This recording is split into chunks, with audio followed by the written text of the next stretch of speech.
Let's welcome now Democrat Deedra Abboud.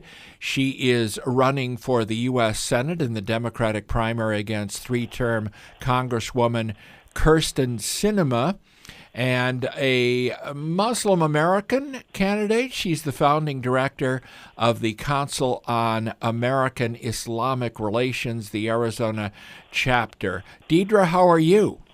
Good, and it's Deedra Abboud. Abboud. Deedra Abboud. I have got it there. Thank you so much. How is the campaign going? Excellent. We're traveling all over Arizona, getting people excited about the possibilities for 2018. And what are people excited about? What are your issues? Well, generally, people are excited about the opportunity to have so many candidates running all over Arizona in the federal and state races, so we have so many choices and we get to discuss the issues.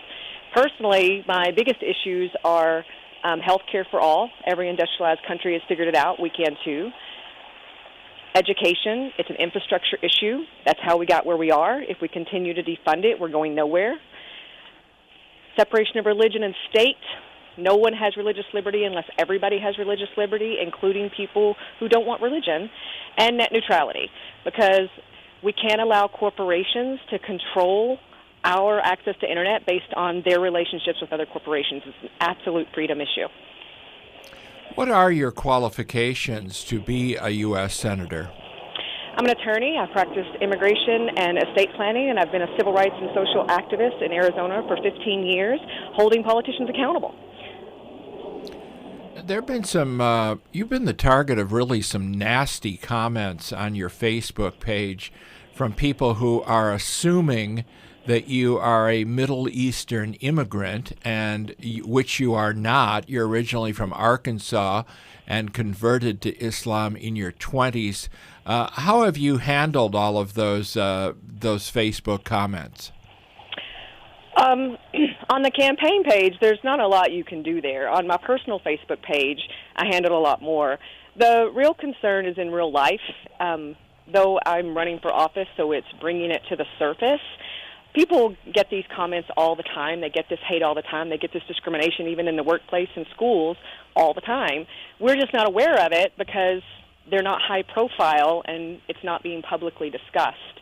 I handle it with love, compassion, and logic. I understand that there's so much misinformation that causes people to have false ideas about their neighbors, and I am trying to get out there and show us that we need to stop letting people who are financially gaining on deliberately making us hate our neighbors and instead get to know our neighbors, because we have a lot more in common, and we need to solve big problems, and we can only do that together.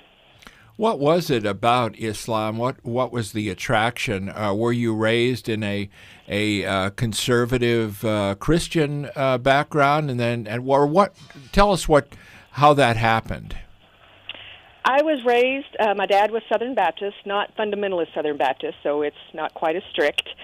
And my mom was Methodist, so I also was raised in that church.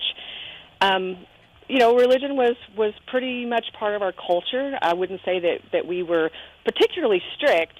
However, I did practice religion, and women's issues and women's liberation was a big issue for me.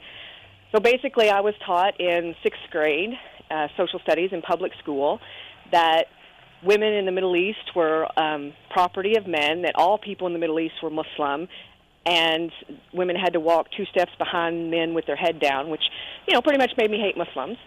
Then in 7th grade, public school, social studies, I learned that Muslims were all going to hell, along with everybody else that wasn't Protestant Christian, so even the Catholics were going to hell. That kind of actually made me question things, because I was wondering why, if God is loving, everybody was going to hell. And then in college, I started trying to convert Middle Eastern exchange students to Christianity, explaining to them that they were all going to hell because they treated their women badly, didn't believe in Jesus and Mary.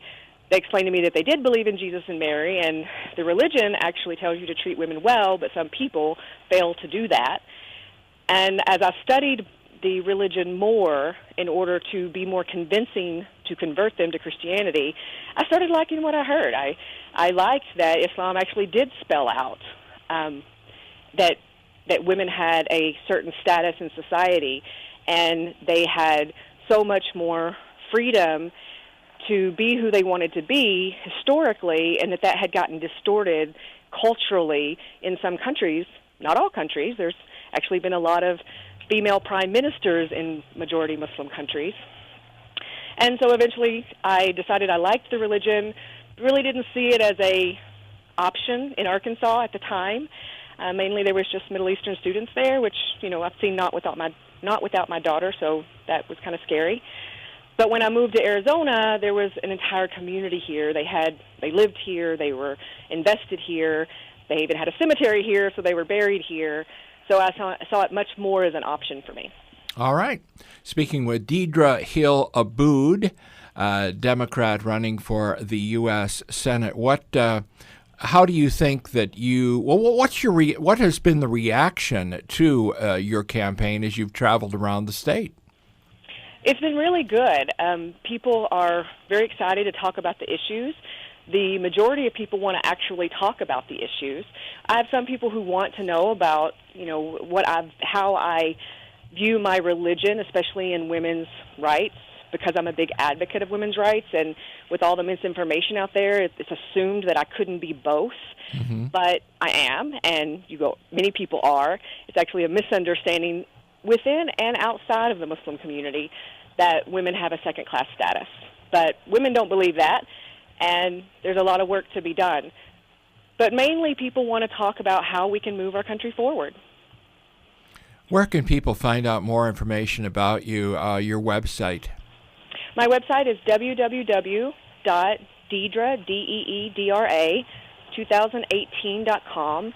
We're on all the social medias. We're even on YouTube, and it's all Deedra 2018. And it's got all of your issues and your policy initiatives laid out there, I assume.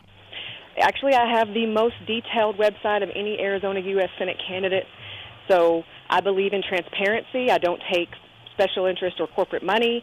Even all of my personal social media is public, because people should know that your personal and your public life match. How many candidates do you think there will be in the Democratic primary, would you say, at this point? Right now there are 5, assuming everybody made the ballot. That would be 5. I know for sure 2 of us will be on the ballot. I already have my signatures. I'm just getting the extra cushion. And 1 other candidate, so there could be 3. Okay. Deedra, thank you very much for visiting with us. Okay. Thank you for having me. Thanks a lot.